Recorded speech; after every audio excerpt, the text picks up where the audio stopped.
شروع اللہ کے نام سے جو بڑا مہربان نہایت رحم کرنے والا ہے۔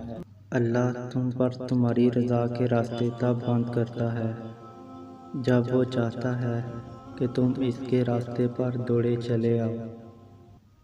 وہ تمہاری دعائیں اس لیے اپنے پاس سنبھال لیتا ہے تاکہ تم ان کی التجا لے کر بار بار اس کے روبرو جاؤ۔ وہ اگر آزمائش دیتا ہے تو تمہیں اس پر پورا اترنے کی ہمت بھی دیتا ہے۔ وہ کبھی بھی تمہیں نا امید نہیں ہونے دیتا۔ آزمائش کے بعد جب تم اللہ کے قریب ہو جاتے ہو تب وہ تمہیں ایسی اندیکھی طاقت دے دیتا ہے کہ تم ان تمام حالات سے نہ ڈر ہو کر لڑ جاتے ہو جو تمہاری نظر میں ناممکن ہوتے ہیں۔ جانتے ہو وہ تمہیں اتنی ہمت کیوں دیتا ہے؟ کیونکہ جب تم اس پر یقین رکھتے ہو تب وہ تمہیں یقین کے معجزے دکھاتا ہے۔ جب تم اسے اپنے لیے کافی کر لیتے ہو تب وہ تمہارے لیے کافی ہو جاتا ہے۔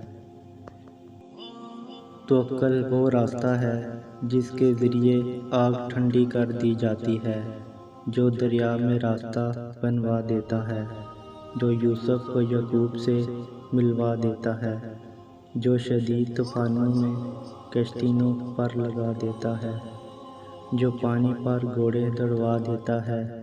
تو پھر کیا تم اس رب پر توکل نہ کرو گے جو ناممکن کو ممکن کرنے کی قدرت رکھتا ہے؟ دنیا کا کوئی دروازہ نہیں ہوتا جسے کھول کر ہم اس سے باہر نکل جائیں۔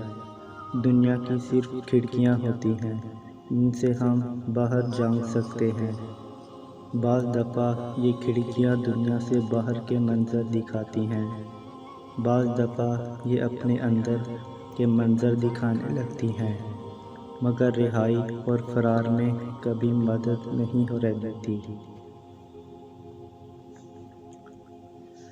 جو شخص آپ سے محبت کرتا ہے وہ آپ کو ذہنی اذیت نہیں دیتا، وہ آپ کی غلطیاں نہیں پکڑتا، وہ آپ کے سامنے کوئی ایسی ڈیمانڈ نہیں رکھتا آپ پورا نہ کر سکے، وہ آپ کو پریشان نہیں کرتا، اداس نہیں کرتا، وہ آپ کو اچھا سمجھتا ہے۔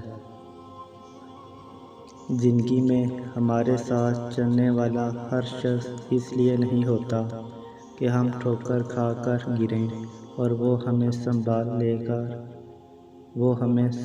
لے ہاتھ تھام کر، گرنے سے پہلے یا بازو کھینچ کر گرنے کے بعد۔ بعض لوگ زندگی کے اس سفر میں ہمارے ساتھ دینے یہ دیکھنے کے لیے ہوتے ہیں کہ ہم کب، کہاں اور کیسے گرتے ہیں۔ لگنے والی ٹھوکر ہمارے گھٹنوں کو زخمی کرتی ہے یا ہاتھوں کو خاک ہمارے چہرے کو گوندا کرتی ہے یا کپڑوں کو۔